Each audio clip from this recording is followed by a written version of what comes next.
let's talk about how you can classify a function, that is, tell whether it's linear, quadratic, or exponential by looking at an equation, a graph, or a table. So first, the equation. It will have an x with no exponent. So I should have said x or y. So y equals 3. That would be a linear equation. X equals 4 would be a linear equation. Or we could have one in slope-intercept form or standard form, but it has an x, a y, or both, and no exponent. Quadratic will always have an exponent of 2. It might have it in outside parentheses, but it's always going to be associated with the x. Somehow x has an exponent of 2. Or in Algebra 2, it'll be associated with the y. Exponential has the x as the exponent, so it might be something like this. So from an equation, linear has no exponent, quadratic has an exponent of 2, exponential has the x as the exponent. From a graph, linear is a straight line, quadratic's a U or an upside down U, we call that a parabola. Exponential either starts big and rapidly decreases, or starts small and rapidly increases. Then from a table, as long as x has a common difference, that means like here x's are all going by 1s, then on linear you can look at the y's. Y's won't ever repeat, and the first difference is the same. That means we're either adding or subtracting the same number every time in the table. So here we added 2 to get from 0 to 2, added 2, added 2, added 2. When that happens, you're adding or subtracting the same amount, it's linear.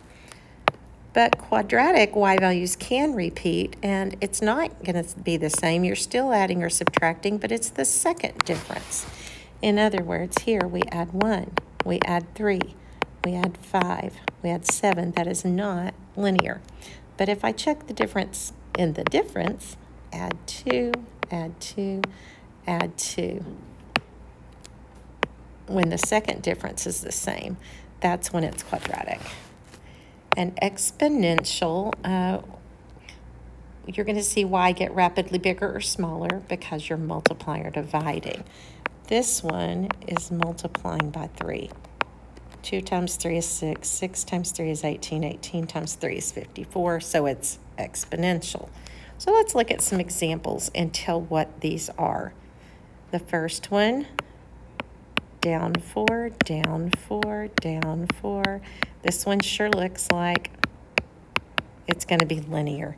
Subtracting the same amount every time. And just to make sure we remember this, the linear parent function is y equals x. Then let's skip over here to number 3.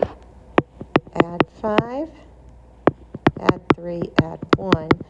Take away 1, take away 3, take away 5. Not linear. Take away 2, take away 2, minus 2. So because the second difference is the same, it's quadratic. And the quadratic parent function is y equals x squared. Let's look at number 4. Plus 18 plus 6 plus 3 plus 3 plus 6 plus 18. Not linear. If you check the second difference, minus 12 minus 3, no change, plus 3. This is not quadratic either, but it's not multiplying by the same thing. Dividing. It looks like it's dividing by 3, but 3 divided by 3 is not 0, and then it starts multiplying. So this one is none of the above. It's not linear, quadratic, or exponential. And then if you check this one here, looks like you are multiplying by 2 every time, so it's exponential.